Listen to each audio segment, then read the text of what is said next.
pagkakahawig at pagkukumpara kay Bea Milano-Windorski at sa iconic na si Catriona Gray, ang reyna na nagbigay ng ika-4 na korona sa Pilipinas, patuloy na pinag-uusapan.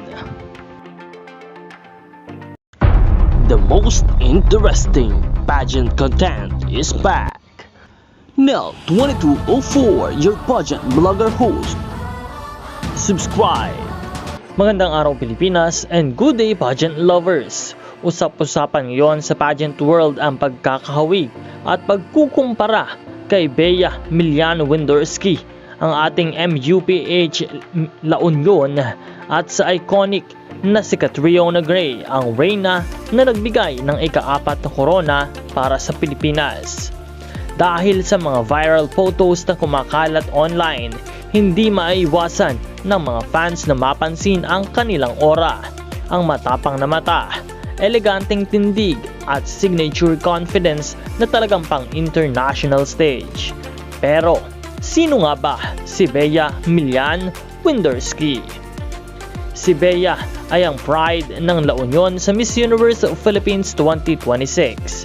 Isa siya sa mga pinaka-pinag-uusapang kandidata ngayon dahil sa kanyang natural na ganda, commanding presence at world-class appeal. Bukod sa kanyang striking features, matangkad, mahaba ang bias at may eleganteng galaw, taglay rin niya ang confidence na hinahanap sa isang Miss Universe candidate. Hindi na bahuguhan o hindi baguhan si Bea sa mundo ng pageantry. Bago pa man siya sumabak sa national stage, nakilala na siya sa iba't ibang local at regional competitions kung saan consistent siya sa top contender.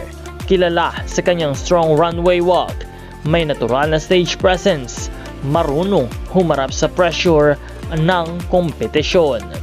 At sa kanyang experience, ang isa sa pinakamalaking edge niya sa laban ay hindi lang siya maganda, kundi siya ay handa na.